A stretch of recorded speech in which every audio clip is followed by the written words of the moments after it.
हरी हरी श्री गणेशाय नमः श्री गणपताय नमः श्री लक्ष्मी नमः श्री सरस्वती नमः श्री गोपाल कृष्णाय नमः श्री गंगाधि बापू देवताय नमः हनुमानात्यंत विश्वास्य सर्वोनि बाणस्य आनंदित रामासी जय देवदासी निवास श्री गणेशाला नमस्कार करून बेला प्रणाम. सदैवचा विषय असा आहे, हनुमंत अत्यंत विश्वासी. कोणावर विश्वासी? अत्यंत. कशावर? देवाच्या नामावर अत्यंत विश्वास असणारा हनुमंत आहे. बाणावर विश्वास ठेवलेला आहे आणि बाणावर विश्वास नाही, बाणावरच्या नामावर विश्वास ठेवून मारुतीला नंदीग्रामामध्ये आलेले आहे. भरत हे रामादन गंगा भरत भक्ती उदासीना आचार्य भक्तीचा भरत निर्मुक्ता चराचरा. भरत सामान्य भक्त नाही. भरत भक्तीला विसावा देणारा भक्त आहे, त्याला भरत म्हणलेला आहे. भरतापाशी असणारा निवास भक्ती आहे आणि भरताला उल्हास भक्तीला येईल अशी भक्ताची भक्ती आहे. आता आमची भक्ती उल्हासयुक्त नाही. आम्ही तरी कोणती वाजवाय मंदिरात बसलो तरी आम्हाला वाटतं तिकडं काय करायला स्वयंपाक होते. चिंता आमच्या भागात चिंता आहे, पण चिंता भक्ती करताना नव्हती. भरताकडे बोला पुढे. भरत भक्ती विसागरे भरत भक्ती प्रकाशिल्या भरत भक्ती वाढले भरत वाढले निज भक्त्या. भरताने भक्तीचा विस्तार केला. युवदेशे रोप लाविले जाणे त्यांचा येणू गेला. गगनावरी ज्ञान भरायची गौरव. तशा पद्धतीने असणारा भरताने असणारा भक्ती केली. भक्ती पाणाळली. भक्तीचा विस्तार केला. भक्ती वाढवली. बोला. भरत भक्तीचा निज ठेवा भरत भक्तीचा विसावा भरत भक्तीचा बोलावा भक्तीच्या गावा निगम भरता. भक्तीचा विसावा आहे. भरत भक्तीचा असणारा ओलावा आहे. भरताकडे असणारी सर्व प्रकारची भक्ती, नवविद्या भक्ती सुद्धा भरताकडे आहे. भरताची भक्ती म्हणजे असणारी आपल्यासारखी नाही. शक्तीची शक्ती, इथं ते तिथं. आम्ही असताना पहाटे एकादशीला कुठं गेलो विचारा की बीड जिल्ह्यामध्ये गेलो. महाराज पट्ट्याकडे आपल्या मारुती मंदिरापासून पुढच्या मंदिरापर्यंत एवढं पट्ट्याकडे वार्षिक सूचकाने भरलं. ऐकायला किती असते? 6 ते 7,000 पब्लिक असत पडतं. सीसीटीव्ही कॅमेरे बसवले होते. एवढी भक्ती होती. पण एवढ्या भक्तीमध्ये असताना भरताची भक्ती याच्यापेक्षा श्रेष्ठ होती. आणि ती किती श्रेष्ठ होती तर तेवढी पब्लिक कोणामुळे आली? मारुतीरायामुळे आली. आणि मारुतीरायाच्या जागृत देवस्थानामुळे तिथे हजर होती. तर मग त्या भक्ताची भक्ती, मारुतीरायाची भक्ती अजून जर एवढी असेल तर भरताची भक्ती त्याच्यापेक्षा श्रेष्ठ होती म्हणतात. बोला. भरते सत्य सदा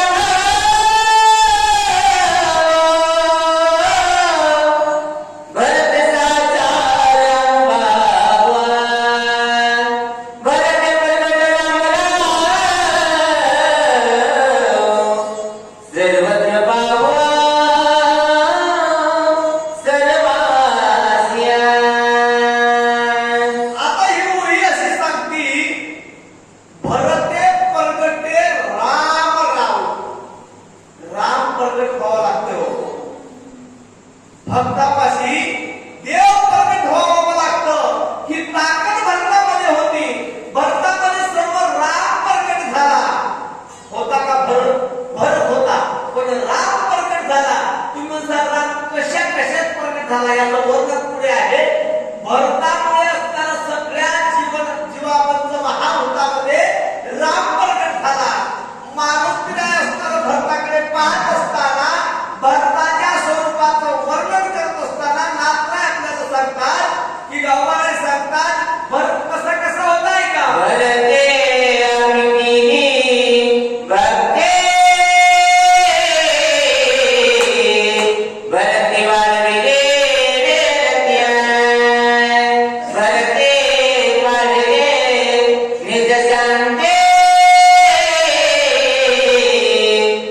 भोगते भोगते स्वानंदा. भक्ताकडे भक्ती पांगिरी म्हणजे अपांगिरी. अपांगिरी म्हणजे भक्तीला राहावं असं ठिकाण म्हणजे भरत. भरताच्या ठिकाणी काय निज शांती होती. शांती होती. माणसाला किती शांती होती. नात्या जागेवर येऊन 100 वेळा थोपला तरी नाथ महाराजाला राग आला नाही. पैकीचा विडा उचलून आला ब्राह्मण पाठीवर बसला कोणाच्या पत्नीच्या तरीही असताना राग आला नाही. एवढी नाथ महाराजाकडे शांती होती. पण त्या भरताकडे त्याच्यापेक्षाही शांती कितीतरी पटीनं जास्त होती. म्हणून तिथे पंचमहाभूतामध्ये देव राम बनला. पंचमहाभूतामध्ये सुद्धा देव बनला. ही ताकद भक्तीची.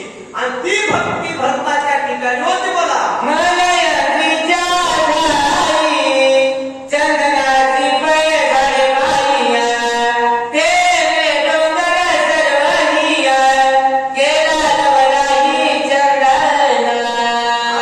पंचमहाभूतापैकी एक डोंगराचं उदाहरण दिलेलं आहे. त्या डोंगरामध्ये चंदनाचं झाड आहे. आता आपल्याकडे चंदनाचे झाड आहे परंतु त्या चंदनाचा सुगंध जास्त येत नाही. मैलाग्री नावाचं चंदन दुसरे आपण सांगितलंय. चंदनाच्या संगे पालटती दुर्बळ लाकडे. बोला पुढे आपण नाही आला आपला देव केला, नाही आला उपडवणी आलेला, अंगमाता वन्नी गेला, नाही उपड देवगिरी केला चंदना. त्या मैलागिरी चंदनाचं झाडाचं वैशिष्ट्य असं आहे. मैलागिरी नावाच्या चंदनाची एक जर तापणारी मुळी जर तोडली तर 2 किलोमीटर त्याचा सुगंध दरवळतो. ते मैलागिरी चंदनाच्या जर एक डोंगरावर झाड असत आणि त्याच्यावर नुसता वारा गेला तर हेंगळली बावळी बोरी चोकोबारायचा दाबवले. चंदनाच्या संग काय परिणाम होतात. दुर्बळ लाकडावर परिणाम होतात. तशा पद्धतीने असणारं संतांच्या संबंधित चंदनापेक्षाही श्रेष्ठ कोण आहे. भक्त आहे. मग संत आहे. अजून काय म्हणाले एक वनस्पतीचा परिवार, चंदन केला डोंगरा, भरताचे चौफेरा, सुवास थोरा आवरेना. वनस्पतीचा परिवार आहे. तर त्या चंदनाचा सुगंध चंदनाच्या अंगी जर सुगंध आहे तर सगळ्या वनस्पतीला तो संगतीत आल्याच्या नंतर नाही असताना त्या स्तंभन करू शकतो. तर एक महात्मा किती संत करू शकतो. आपल्याकडे एक स्तरवट वृक्ष स्तर मोतीराम महाराज. मोतीराम महाराजांच्या पुढे स्तर उर्वरे महात्मा महाराज म्हणजे महाराज सोपान काका 3 महात्मे झाले. आणि त्यांच्या पुढे गाव स्तर काय झाले. हनुमान मंदिर नव्हते आपल्या भागात. मंदिर बांधले. रामायण चालू केले. अजूनही रामायण गाव चालू आहे. त्यांना आपल्याला काही कळत नव्हतं. त्यांची कृपा आहे. मग संतांची कृपा कशी आहे. चंदनापेक्षा जास्त आहे का पुढे. भागनरतई भगवंता, भगवंत तो भगवंता, मूर्तिमंता, तेरे पाय में प्राता, स्वभाव संत प्रीत जगतिया. संत सौभाग्य आहे. भाग्यवंत म्हणून या शब्द आले. पंडिताया सौभाग्य कोणाला म्हणतात. भाग्य लागतो पण सौभाग्य नाही. सौभाग्य तर संत त्रिजगतीमध्ये आहे. ते स्वतः हृदयात भगवंत पाहतात. प्रत्येक चराचरात जे पाहतात ते संत. दृढ समजला मरुगगन भरता, दृढ दर्शन सद्भुता, राम रूपा. ज्या संताच्या दृष्टीतली ताकद कशी आहे. पाहण्याची ताकद कशी आहे. द्रष्टा दृश्य दर्शन. ज्याची त्रिपुटी मावळली. ज्याच्या बघण्याचा विषय देव झाला त्याला समोरचं काय हो. विषय येतो त्याचा झाला नारायण नावळे जग धन बाकी सर्व बोला. श्रवणी शब्द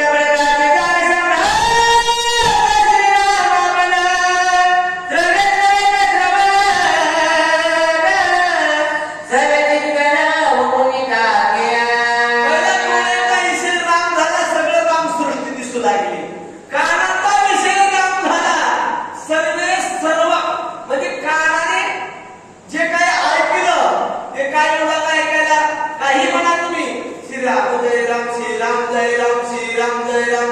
दुसरा शब्द कानाला विषय कानाचा ऐकण्याचा राम झाला म्हणून कानाने दुसरा ऐकायला येणं गेलं. आणि जिभेला काय जपण्याला आहे का राम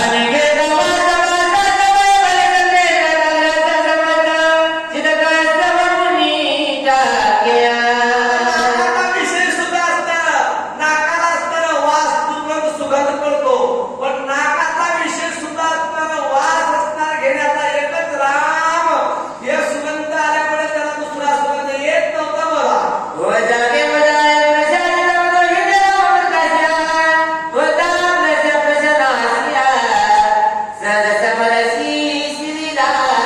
त्वचेला थंड गरम नरम कठीण एवढ्या वस्तू कळतात पण त्या त्वचेला सुद्धा सहज शीतल शांतीचा वारा तेरे सुख झाले या शरीरा अशी अवस्था त्या शरीराची झाली. त्वचेचा विषय सुद्धा राम झाल्यामुळे आलेला वारा सुद्धा राम आला असं त्या प्रश्न झाल्याबरोबर कळू लागले आहे.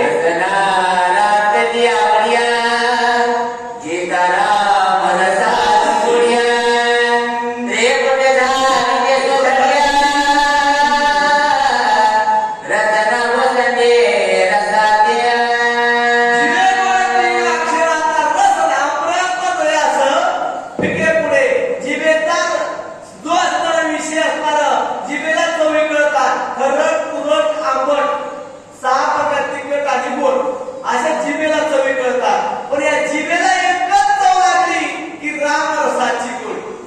जिभेनं फक्त घ्यायचं राम द्यायचं राम जिभेचं काम राम रसाची गोडी लागलेली आहे बघा.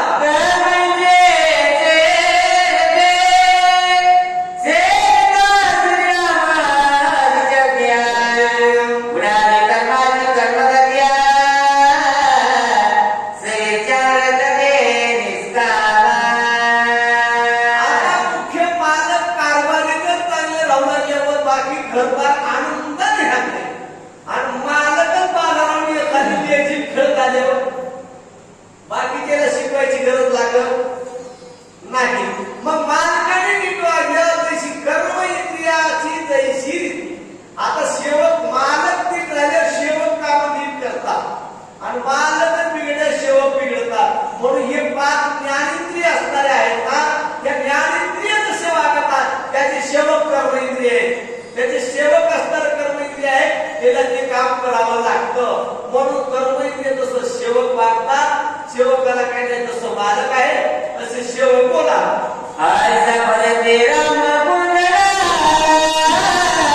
देशाची राम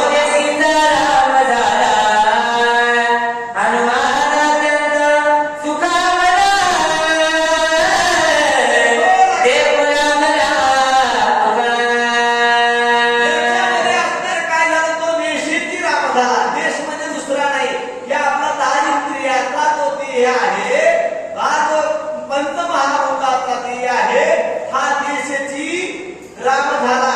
आणि राम झाल्यामुळं पार्वतीला असं पाहू लागले कोणाकडं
बाहेरची कठीणत्व पडतली सहज प्रभू अनिवार्य झाली. कोणामुळे झाली आहे का? सतसंगती बोलावली, आदिसत्य रहस्यान्या, एकत्वतरी कारणीया, व्रत लागली अयोध्या. कशी वागू लागली आहे का? परतवी असताना किती कठीणत्व आहे, पण अविरुद्धपणा असताना सोडून दिला, कठीणपणा सोडून दिला, संतांची संगत झाली, मृत्यू आणि वाया झाली, गोड गोड फळ असणारं देऊ लागले. सतसंगती साधू जीवना, हे करुण्या दोघमना, आम्ही प्रति सकळ जना, आम्ही साधना, मधुर तत्म्या. आता पाण्याला संतांची संगती लागली. पाणी कसं वागायला लागलं? पाण्याचे गुण सांगितले आहेत. आता पाणी गुण कसं आहे? पाणी अलोकपण असताना विसरलेलं आहे. पाणी असताना उताराकडे वाहतं, पण पाण्याला संतांची संगती लागली. पाणी ऊर्ध्वगमन गेलं. ऊर्ध्वगमन म्हणजे खाली जाणारं पाणी, उताराकडे वाहणारं पाणी वर गेलं. तुम्ही जर कसं गेलं, आपण पिलेलं पाणी शरीरामध्ये जातं, शरीरामधून सूक्ष्म नाडीच्या द्वारे टाळमध्ये जातं, त्याची लावा नसून जिभेवर येतं, म्हणजे ऊर्ध्वगमन गेलं, म्हणजे वर गेलं. अजून पुन्हा असताना काय सांगतात? पुढचं असताना बाहेर जगातलं आपलं पाणी संपलेलं आहे का? गायते कुणी सजना, हृदय देवोनी जीवाना, याद्र पापी मानुना, उपेक्षना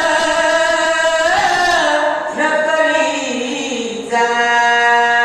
जे असणारं गंगा आहे, गोदावरी आपल्या जवळ आहे, पूर्णा नदी आहे. ज्या गंगेला असणारं पहिलं वाघही राहतं, गायही राहतं.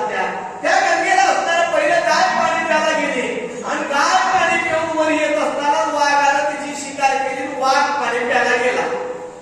त्या गंगेनं म्हणलं का, हो पाणी मी देणार नाही कोणाला? वाघाला. का व्याघ्रा गायीची तरशी हरो, का व्याघ्रा मी सोनी मारो, 12 व्याघ्रांच्या नदी मला तुम्ही आहे का पुढे? एकाची होता सतसंगती, अप्रज्ञता शौचर्य, स्वयंप्रकाश सर्वभूते, त्रिजगती माझी विचर्या. आता या अग्नी एवढी धाक आहे अग्नीमध्ये, जे टाकलं त्याला जळून भस्म करण्याची ताकद अग्नीमध्ये आहे. परंतु तीच अग्नी संतांच्या संगतीत आली, दिव्याच्या रूपामध्ये आली, प्रत्येक घराघरात प्रकाश करू लागली. आणि तीच अग्नी असताना ह्या लाईटच्या द्वारे आपल्याकडे आली. ही अग्नी आपल्याला काय कोणती का होता? नाही कोणत, परंतु सर्वांना प्रकाश देऊ लागली. आता दुसरा अग्नी सांगितला आहे आपल्याला, त्या अग्नीचा आहे तर पुढची होईल. एकाची होता सतसंगतिया, अप्रज्ञता शक्त्या, स्वयंप्रकाश सर्वभूती, त्रिजगती माझी विचर्या. संतांची संगती लागली, आणि ते नसतं सर्व जगतामध्ये राहू लागलेलं आहे. आता जगतामध्ये काय राहतं? त्या अग्नीच्या द्वारे आपण काय खातो? खालेल्याचं भस्म करतं, खातो पितो, सर्व काही ते अग्नी शीतल करून त्याला असणारं संपवितो. तसं अग्नी पचवतो. अग्नीचे तत्व सांगितले पुढे आहे का? ज्याने प्रकाशित निघत रहिया, ज्याने प्रकाश मुने राहिया, पारुणात गुरु आल्या पाहिया, प्रकाशाच्या सहिया, कैसाचिया. एकांतर दिवस सांगायचं म्हणून 2 वाजले. म्हणून दृष्टात सांगणार, दुगन पावलीची एक पैसा सांगतो, दीपाकी नाही दुधा भाव, चोर आणि राव सारखेची. मग अशा पद्धतीने असणार अजून दिव्याच्या आगीमध्ये अग्नीही समोर